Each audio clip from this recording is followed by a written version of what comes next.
Lancement de la campagne de vaccination contre la poliomyélite au Kwilu, travaux de la 6e session ordinaire de l'hôpital général Adolphe Cissé, cérémonie de revoir du navire hôpital Arche de la Paix, trois titres qui font la une de notre journal synthèse de la semaine. Mesdames et messieurs, bienvenue à tous.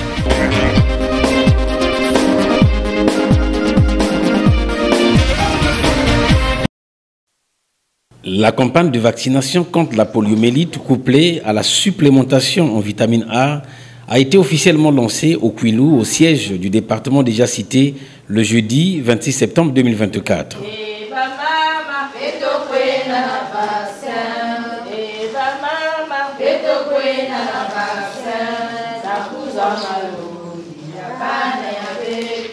Au premier rang de ce lancement, Paul Adam Dibouilou, préfet de ce département, assisté de quelques officiels dans cette cérémonie à laquelle ont pris part des mères venues avec leurs enfants. Cette campagne concerne des nourrissons et enfants situés dans la tranche d'âge allant de 0 à 5 ans. Le docteur Pauline Chantal Portela, directrice départementale des soins et services de santé du Kwilu, appuyée par l'autorité préfectorale, a fait les pieds et les mains pour mobiliser les populations dans cette dynamique. Les enjeux de cette campagne ont été clairement définis. La poliomyélite est une maladie virale, très infectieuse, contagieuse et qui donne la paralysie aux membres inférieurs et qui va arriver jusqu'à la mort. Mais malheureusement, il n'y a aucun traitement et seule la prévention peut compter. C'est dans ce cadre-là, après avoir eu en 2023 au niveau du district sanitaire de Loandjili à Pointe-Noire, un cas notifié, c'est pour cela que le gouvernement de la République a décidé avec les partenaires que nous puissions réaliser ces campagnes de vaccination contre la poliomyélite. Nous attendons vacciner pour le département du Kwilu 23 840 enfants de 0 à 59 mois. Par la suite, le préfet a procédé au lancement de cette campagne. Il a administré quelques doses de vaccins aux enfants concernés, ici représentés en échantillon. Sa suite a également emboîté le pas. Les enfants, nous les aimons beaucoup et il faudrait les sauver. Parce que sans ces vaccins, ces enfants sont condamnés toute leur vie et donc ne peuvent pas être des acteurs de demain pour le développement de notre pays et donc, comme on le dit si bien, nous remplacer. Et c'est pour ça que chaque fois que ce geste nous est demandé d'être fait et nous le faisons avec beaucoup de plaisir et beaucoup de responsabilité. Mais c'est également le lieu ici de remercier le gouvernement de la République et aussi nos partenaires qui nous apportent un appui considérable en nous apportant des vaccins qui nous permettent aujourd'hui de mailler tout notre département à travers les districts, mais également de maison en maison pour que l'essentiel de nos enfants du département soit sauvé à cette pandémie. Et donc j'exhorte naturellement les populations du département du Kwilu à travers les écoles, les églises et tout lieu de rassemblement, que ceux-là prêtent leurs enfants pour que les services sanitaires puissent sauver leurs enfants en leur administrant le vaccin. Cette campagne, qui se fait aussi de porte à porte, prendra fin ce dimanche 29 septembre 2024 sur toute l'étendue du territoire national.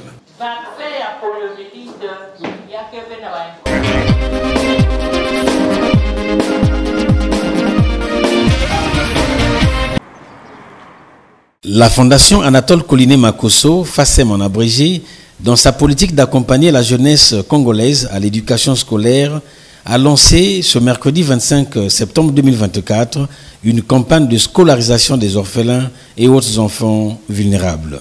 Cette campagne ouverte par Willy Tati Bouandji, président de cette fondation, se tiendra jusqu'au 30 septembre 2024 au siège de la direction départementale des affaires sociales dans le 4e arrondissement de Pointe-Noire, Loandjili. Pour ce jour de lancement de la campagne, élèves, parents d'élèves, orphelins et bien d'autres enfants sont arrivés pour vivre de très près cet événement caritatif. Dans son mot introductif, Willy Tati Bouandji a dévoilé le contenu de cette campagne basée essentiellement sur l'inscription des enfants non scolarisés et de la dotation des enfants vulnérables en fourniture scolaire. S'agissant des enfants non scolarisés, un travail a été fait avant pour répertorier les intéressés. Ce jour, un accent particulier a été mis sur ces enfants qui bénéficieront d'un suivi permanent, a précisé Willy Tati Bouandi. Symboliquement, 2 enfants de Luandjili ont bénéficié des kits et uniformes scolaires. Ces enfants montrent le sourire, ont droit aussi à l'éducation. Avec la bénédiction du président de la Fondation, son Excellence Anatole Koliné Makosso, nous allons les inscrire, prendre en charge leur scolarité et faire un suivi permanent. Car ces enfants, ce sont les futurs cadres et responsables de notre cher beau pays. On ne se limite pas à Luandjili. Nous avons demandé aussi à ceux de Siafou de nous faire parvenir leur liste. Et il y a un travail qui s'est fait en amont pendant une semaine. Et le travail va se poursuivre pendant 5 jours afin que tous les enfants non scolarisés, orphelins, vulnérables soient pris en compte. La Fondation Anatole Koliné Makosso compte récompenser dans les prochains jours les élèves les plus méritants de Luandjili répertoriés par la direction départementale de l'enseignement préscolaire, primaire, secondaire et de l'alphabétisation.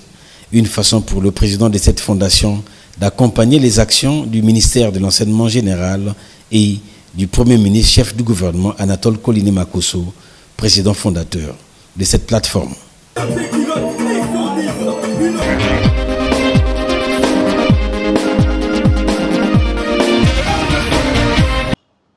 L'hôpital général Adolphe Cissé a tenu le mercredi 25 septembre 2024 à Pointe-Noire sa 6e session ordinaire du comité de direction. Cette session dont les travaux ont été conduits par le professeur Alexis Elira Dokikias, président du comité de direction, a été l'occasion de rendre public le compte financier de l'hôpital général Adolphe Cissé, exercice 2023.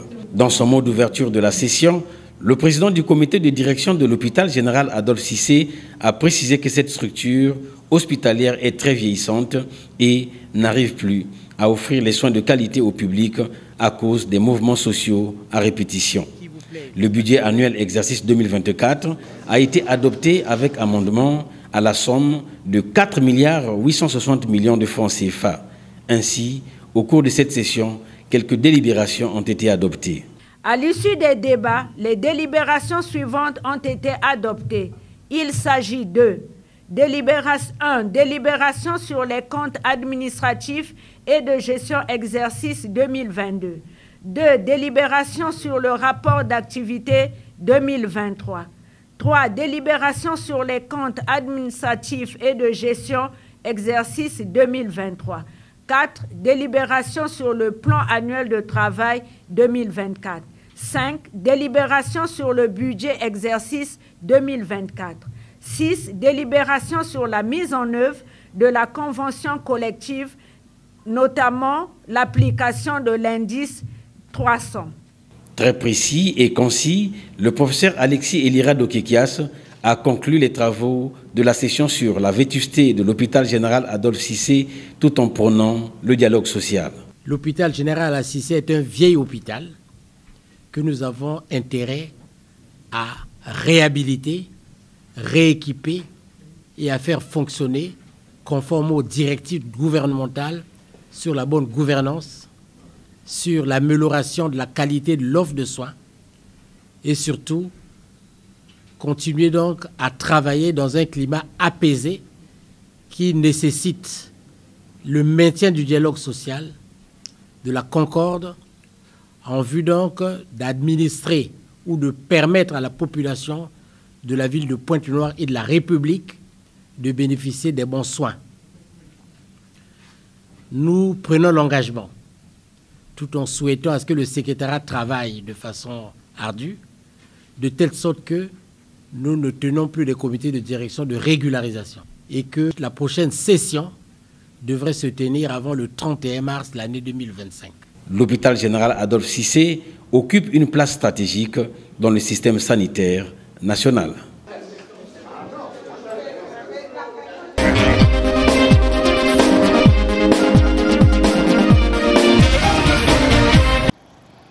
Dans le droit fil de son engagement à la sécurité routière, la Congolaise des routes, LCR en abrégé, a tenu vendredi 20 septembre dernier à la gare de Mengo, dans le département du Kwilu, une cérémonie de récompense des meilleurs camionneurs édition 2024.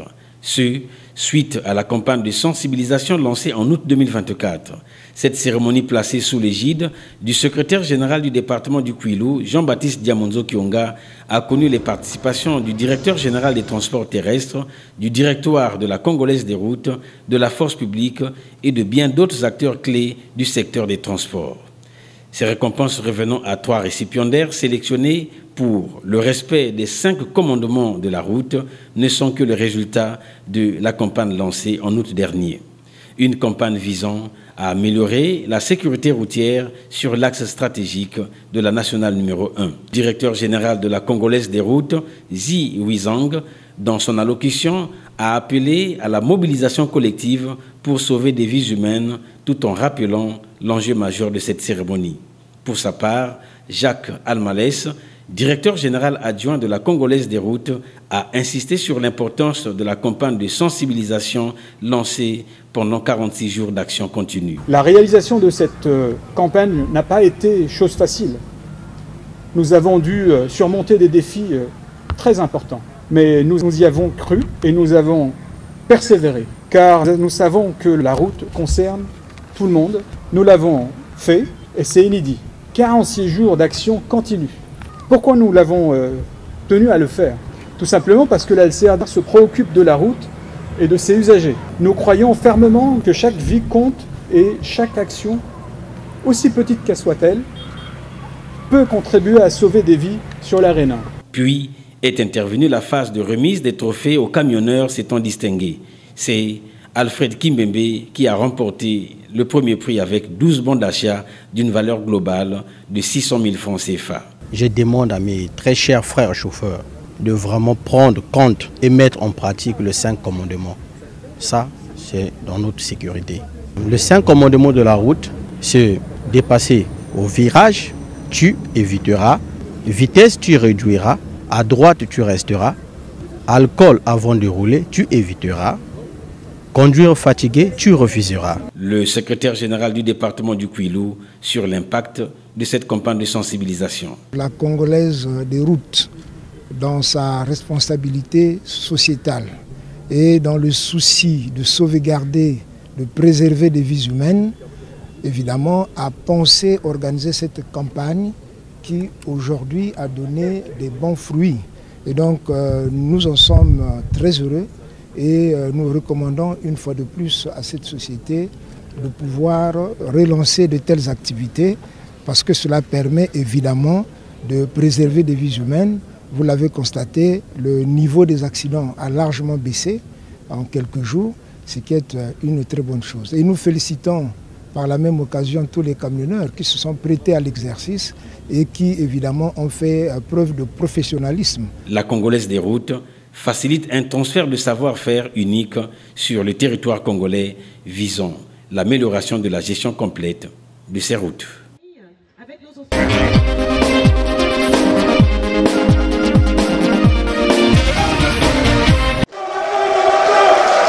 2 jours durant, du 20 au 22 septembre 2024, l'association des communautés mérières regroupant les Pounou, Lumbu et Bouissi a tenu les travaux de son assemblée générale extraordinaire à Dolisie dans le département du Niari.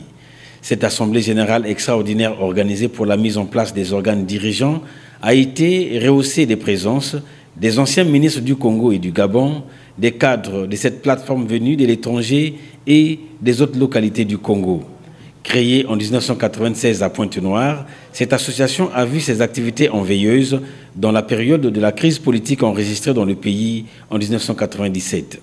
Elle a entre autres objectifs valoriser et promouvoir la culture de l'ensemble des ethnies faisant partie du groupe mérier, de resserrer les liens fraternels entre les différentes communautés du groupe et de créer un musée pour la mise en valeur de la culture des communautés déjà citées.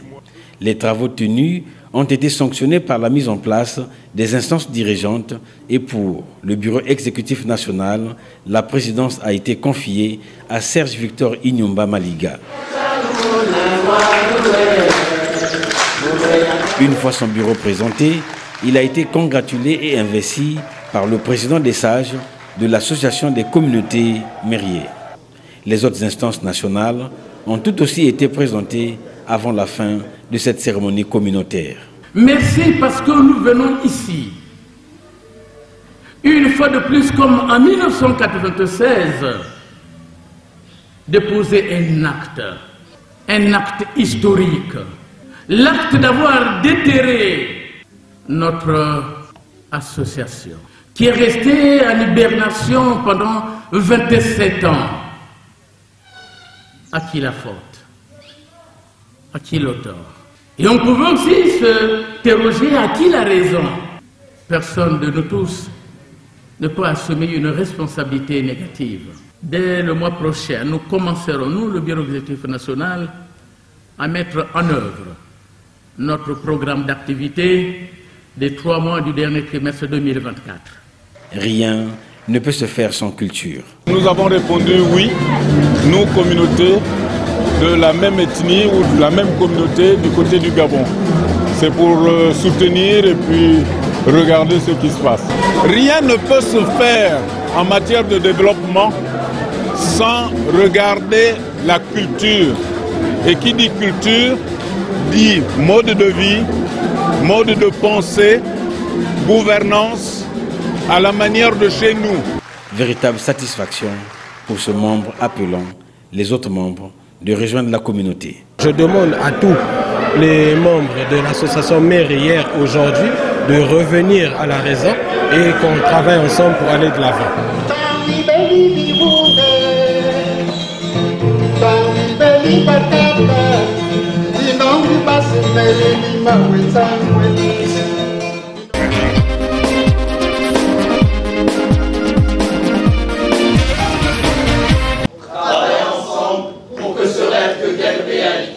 Pour que nos voix, nos histoires et nos visions continuent de résonner à travers le monde. C'est le samedi 21 septembre 2024 que sont tombés les rideaux de Soft Power Days, 4e édition à Pointe-Noire.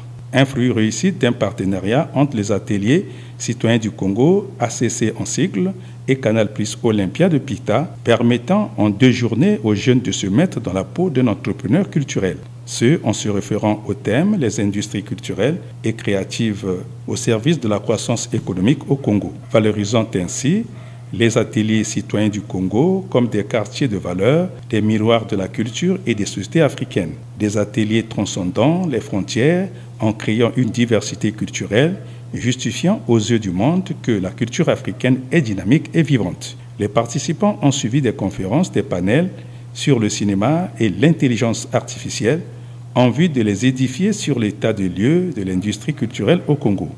Les présidents des ACC et de l'ONG Pratique ont restitué la trame de la 4e édition.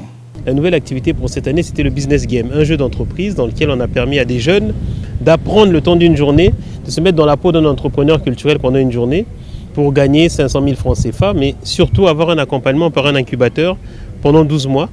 Donc c'est ce qu'on a fait le 20 et aujourd'hui on se retrouve pour une conférence avec différents panels, des prises de parole aussi en talk pour des retours d'expérience et aussi faire l'état de lieu de l'industrie culturelle au Congo, qui est un pays qui a un potentiel important. Déjà le cinéma à Pointe-Noire, on sait ce que ça vaut, et l'artisanat. On parlera aussi de la destination Congo, comment vendre la destination Congo. Déjà, les jeunes doivent comprendre le contexte actuel. Je pense que la priorité pour les jeunes, c'est de comprendre ce qui se passe dans le monde et ce qui va se passer dans les prochaines années. Nous sommes, comme je l'ai dit, un monde en pleine transformation.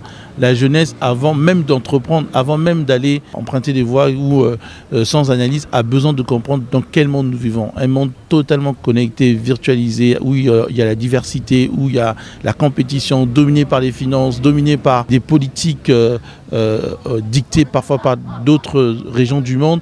Les jeunes doivent comprendre ça parce qu'être jeune ne suffit pas. Et à partir de cette compréhension, je pense qu'ils pourront établir des formes de chemin d'évolution, de progrès. Et effectivement, ça passe par du soft power comme ce qu'on vient de vivre là à l'instant.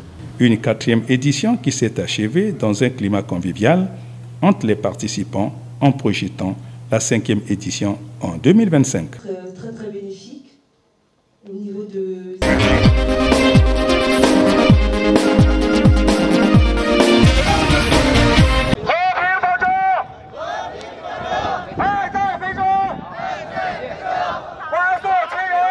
Accosté au port autonome de Pointe-Noire le 15 septembre 2024 pour des consultations et soins médicaux des populations de Pointe-Noire et du Kouilou, le navire hôpital chinois Arche de la Paix est arrivé au terme de son escale le dimanche 22 septembre 2024.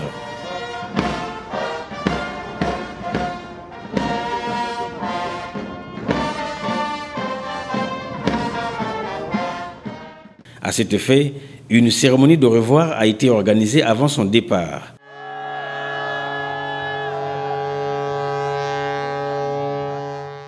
Au nombre des officiels venus pour la circonstance, Pascal Koumba, secrétaire général du département de Pointe-Noire, et le général Jean Olesongo Ondaye, commandant la zone militaire de défense numéro 1. Présence également de la colonie chinoise et de l'assistance congolaise. Un aéropage symbolisant l'excellence des liens d'amitié entre les peuples chinois et congolais. Durant la mission médicale de ce navire hôpital, 4450 personnes ont été consultées, 22 personnes hospitalisées et 127 patients ont subi des interventions chirurgicales à titre gratuit. La longue poignée de main entre le vice-amiral Ying Hangbo, commandant du navire, et les deux officiels militaires et civils du département de Pointe-Noire est un symbole du bon accueil réservé à la mission médicale chinoise par les autorités de Pointe-Noire. La République du Congo est l'un des premiers pays africains à avoir établi les relations diplomatiques avec la Chine et soutenu la République populaire de Chine dans son siège légitime aux Nations Unies. Les relations sino-congolaises vieilles de 60 ans sont marquées par la recherche de la solidarité, de la coopération et des intérêts communs qui donnent un exemple probant dans la coopération sud-sud au niveau mondial. Le partenariat gagnant-gagnant demeure au cœur des relations entre les deux pays frères. L'Arche de la Paix est une plateforme maritime médicale conçue et construite par la Chine. Ce navire assure habituellement des services médicaux aux civils et soldats sur des îles chinoises ainsi que l'aide humanitaire internationale. Après le Congo, le navire hôpital chinois se rendra au Gabon, puis au Cameroun, pour atteindre d'autres pays.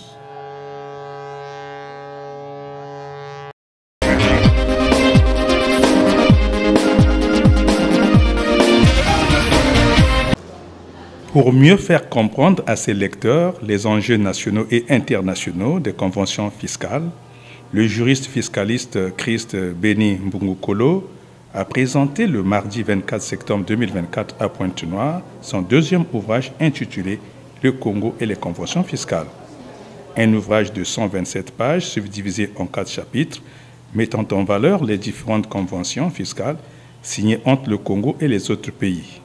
Ouvrage publié dans le strict respect du principe de la réciprocité pour lutter contre l'évasion fiscale en facilitant les échanges, la coopération administrative et éliminer les doubles impositions. Devant les sachants de la fiscalité, les inspecteurs d'impôts et le public, l'auteur a fait une brève présentation de son ouvrage. À travers cette œuvre de 127 pages contenant d'une part une partie analytique des conventions fiscales et d'autre part une partie relative aux deux modèles de conventions fiscales existants, à savoir les conventions fiscales relevant du modèle de l'OCDE et du modèle de l'ONU, je viens apporter ma pierre à l'édifice de la fiscalité congolaise et poser les bases d'un débat sain, constructif autour des conventions fiscales.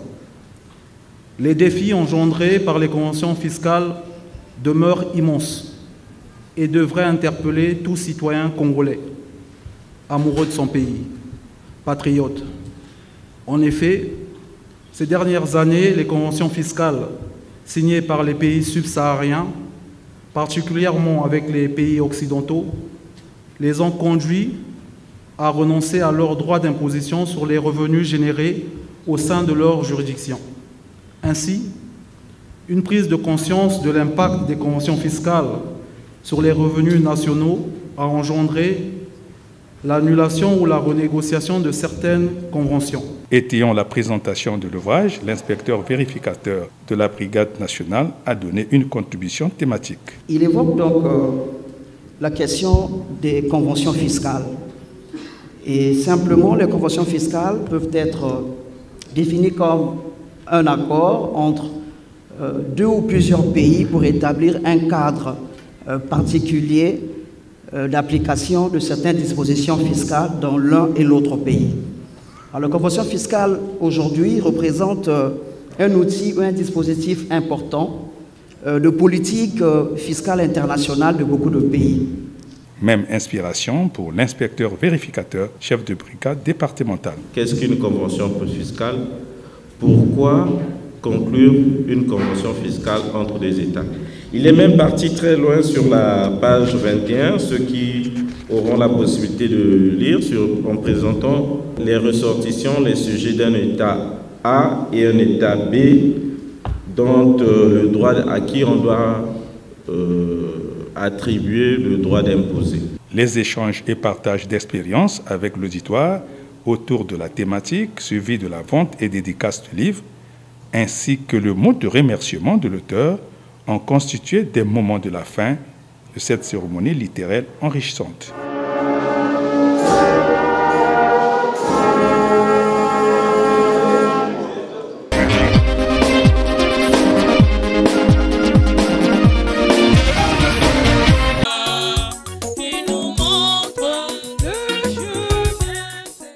C'est dans son site dénommé Jérusalem, à la Pointe Indienne, dans la sous-préfecture de Luango, que le directoire du Renouveau charismatique catholique a accueilli près de 120 personnes venues des départements du Congo pour participer du 18 au 22 septembre 2024 à une retraite spirituelle. Une retraite spirituelle consacrée à la prière et à la parole credo référentiel de ce groupement catholique. Dans ce cadre spirituel, le Bureau national a procédé à une session administrative pour évaluer les activités annuelles du Renouveau charismatique. Session administrative couplée au 50e anniversaire du Renouveau charismatique, donnant aux participants de révisiter les fondamentaux de sa création.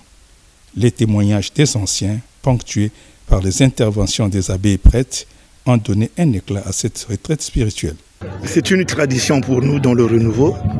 Chaque année, on se retrouve pour la retraite spirituelle. Le renouveau, c'est d'abord la prière et la parole de Dieu. Donc, il faut qu'on se retrouve tous les diocèses parce que c'est le bureau national qui organise cette rencontre pour tous les bureaux diocèses. Il y a la session administrative. C'est une session à travers laquelle on rend compte de tout ce qui s'est fait dans les différents diocèses. Pour la modératrice nationale du Renouveau charismatique, l'événement spirituel de Luango est une réussite. C'est une joie, vraiment ma joie est immense, que l'archidiocèse de Pointe-Noire, sur le site que nous appelons la cité Jérusalem, puisse accueillir près de 120 personnes. Et vraiment, nous pouvons dire que la mission a été accomplie et que le Seigneur, ce que nous avons fait, puisse nous donner encore plus de force afin que la cité Jérusalem avance. Au nom des anciens, c'est Jacques Damba qui a porté la voix. Nous les anciens, nous qui avons des postes, de pouvoir sortir avec dignité, dans la fraternité, de garder un lien avec celui qui nous remplace. Mais aussi, ce n'est pas parce qu'on est resté dans le groupe qu'on n'est pas un danger pour celui qui nous remplace. Il y a des bergers qui sont restés dans le groupe pour faire ombrage à celui qui vient d'arriver. Tout en étant dans le groupe, il continue à attirer des gens à lui pour que les gens n'aillent pas vers celui qu'on vient de mettre en place. Quand on a donné le témoin à celui qui nous remplace, on reste à sa disposition, mais en toute discrétion, sans lui faire ombrage. Une retraite spirituelle qui a éteint ses lampions le 22 septembre 2024 à Luango pour Wesso dans le département de la Sangha en 2025.